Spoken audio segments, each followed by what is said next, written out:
Good morning students, welcome to TSN online class for class 11th chapter 19 excretory products and its elimination.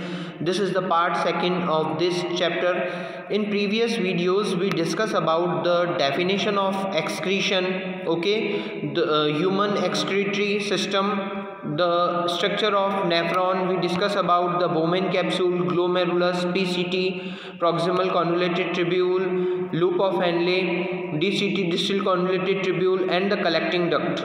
Today we discuss about the function of tubules, okay.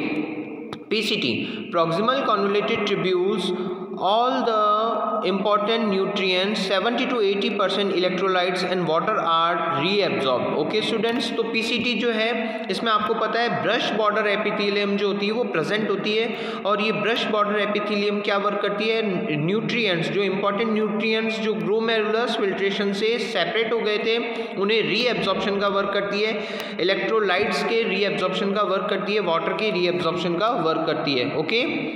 And the Henle loop, okay, loop of Henle maintain the high osmolarity of medullary intestinal fluid, okay. तो medulla region के अंदर osmolarity को maintain करने का work जो होता है loop of Henle करता है. आपको पता है loop of Henle की ascending और descending arm होती है और ये medullary region में होती है, तो यहाँ के osmolarity को maintain Henle loop करता है. DCT means distal convoluted tubule, conditional reabsorption of sodium ions and water molecules, maintain pH and sodium potassium balance. So DCT is called distal convoluted tubules. और DCT का work क्या होता है, DCT का work होता है reabsorption of sodium ion water molecules, और pH को maintain करने का वर्क होता है, सोडियम पोटेशियम के आयन बैलेंस को करने का वर्क DCT का होता है, means distal convoluted tubules, okay. So collecting duct, the last part of nephron is called collecting duct. As you know that students, nephron के कौन कौन से पार्ट हमने देखा था. फर्स्ट ऑफ ऑल हमने देखा था बोमेन कैप्सूल है, बोमेन कैप्सूल में ग्लोमेरुलस प्रेजेंट है, अफ्रियन टार्ट्रियोल है, एफ्रेंट टार्ट्रियोल है. नाउ द सेकंड पार्ट जो था this is called PCT, loop of Henle, DCT, and the last part is called collecting duct. So large amount of water is reabsorbed to produce concentrated urine, okay. So इसमें बहुत ज़्यादा quantity में water को reabsorb हो जाता है जिससे कि कंसंट्रेटेड यूरिन का सिक्रेट होता है, फॉर्मेशन भी होता है, देन उसका सिक्रेट होता है. Now important question, give a brief account to the counter current mechanism. This is very important mechanism in our body. The proximality between, okay,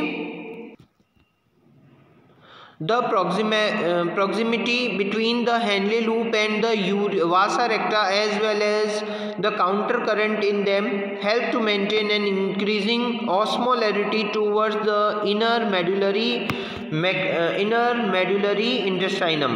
For example, 300 milliosmol per liter in the cortex to about 1200 मिलीऑस्मॉल पर litre in the inner medulla, okay student. तो ये counter current mechanism क्या होता है, counter current mechanism जो होता है वो किडनी में और किडनी के भी स्पेसिफिक पार्ट नेफ्रॉन में होता है.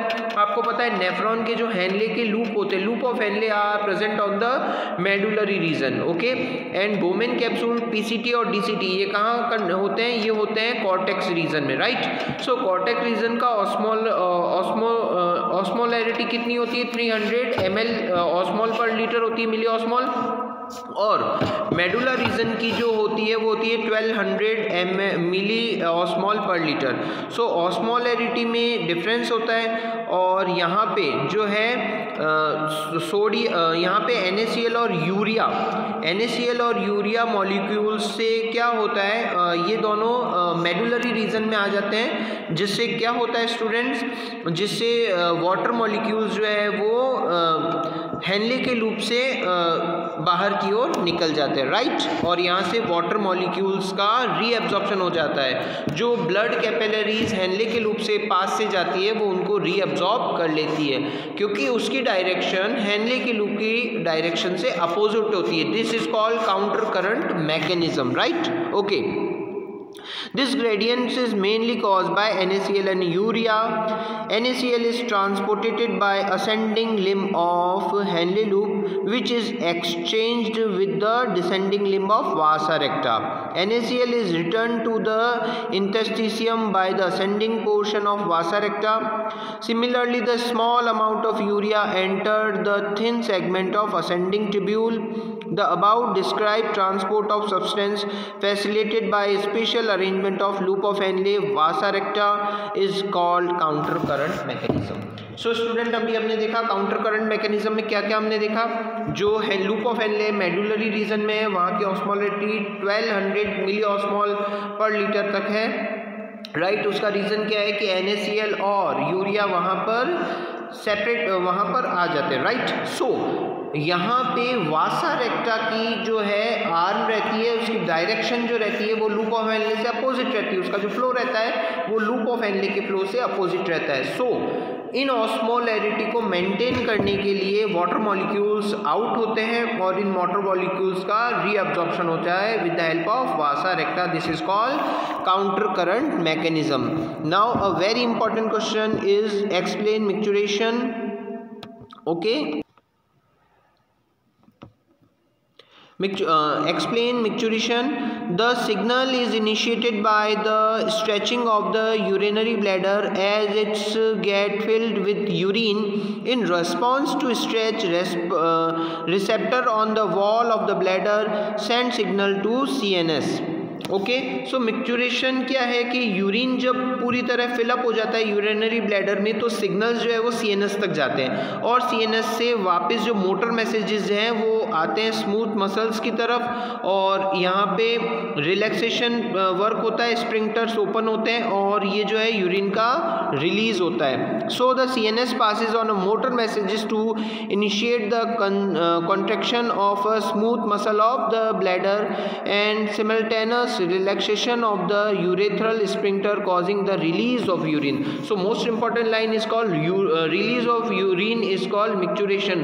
The process of release of urine is called micturition and the natural mechanism causing it is called micturition reflex. Okay students, तो अभी हमने इसको डिस्कस किया कि किस टाइप से यूरिनरी ब्लैडर जो है वो फिलअप हो जाएगा, सीएनएस तक मैसेज जाएगा, मोटर नर्व्स जो हैं वो मैसेज को लेकर आएगी, देन यहाँ पे स्प्रिंक्टर्स स्मूथ मसल तक मैसेजेस आएंगे जिससे क्या होगा, स्प्रिंक्टर्स ओपन होंगे, रिलीजिंग ऑफ यूरिन हमें रिलीजिंग ऑफ यूरिन का वर्क होगा। Now a important question is also what is mean by the term osmo regulation. Okay, the regulation of blood and the solute content of the body fluids by the kidney is called osmoregulation. Okay, so the regulation of water and solute okay, minerals का और water का जो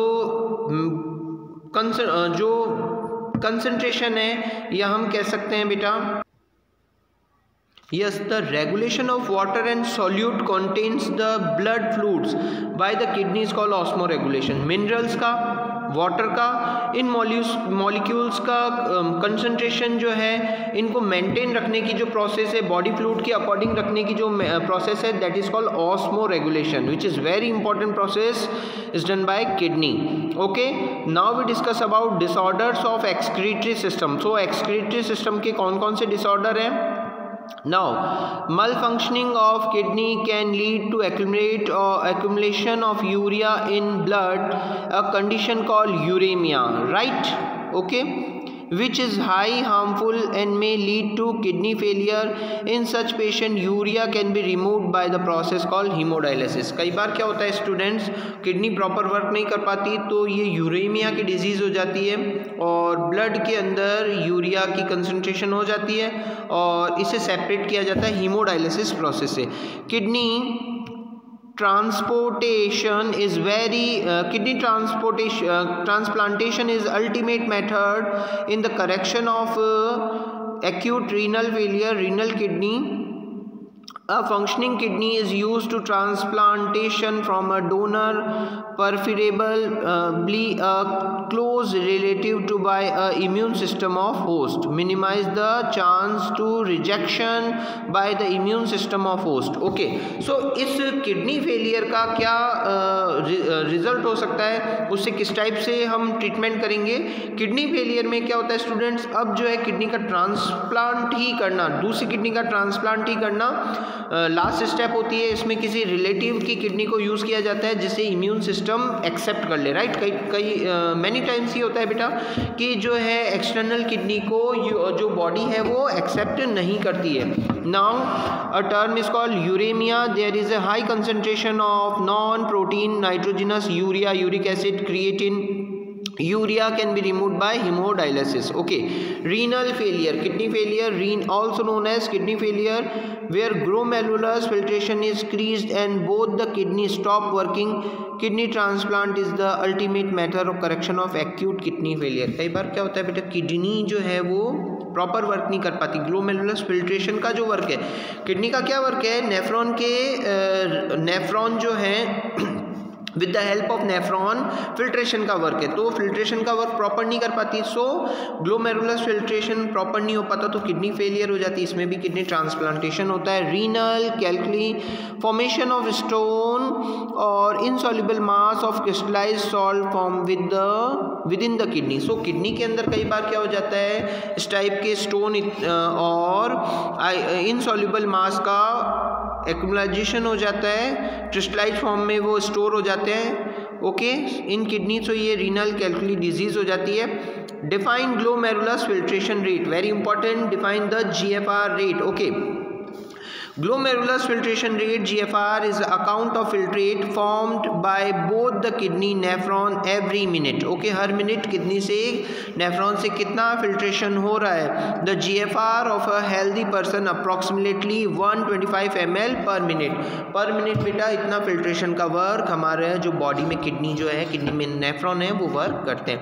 okay, now very important question, describe the role of liver, lungs and skin in excretion. So excretion में liver, lungs और skin किस type से work करती है। Okay, liver, it is the chief site for the removal of inactivated products of steroids, hormone, cholesterol, drugs and vitamins. Okay, so kidney जो है ये separation, kidney जो है बहुत इंपॉर्टेंट साइट है removal of inactivated products, in products के removal में important site है। लंग्स, आपको पता है बेटा लंग्स में क्या होता है, CO2 के रिमूवल में बहुत हेल्पफुल होती है। Carbon dioxide is expelled out of body by the lungs. Approximately it eliminates 200 ml of carbon dioxide every minute. Okay, so water in the form of water vapor and some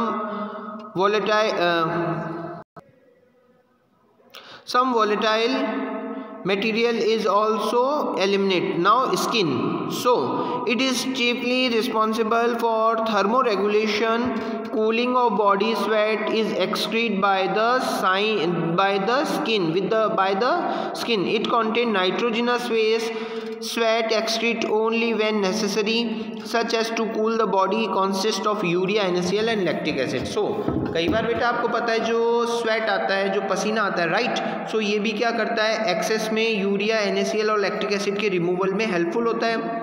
okay, so last जो आपको ये diagram clear हो रहा है, that is called counter current mechanism, diagrammatic representation of nephron and vasa recta showing counter current mechanism. So students, यहाँ पे आपको Bowman capsule clear हो रहा है, Bowman capsule. Then the second part is called PCT की osmolarity है 300 ml osmole per litre.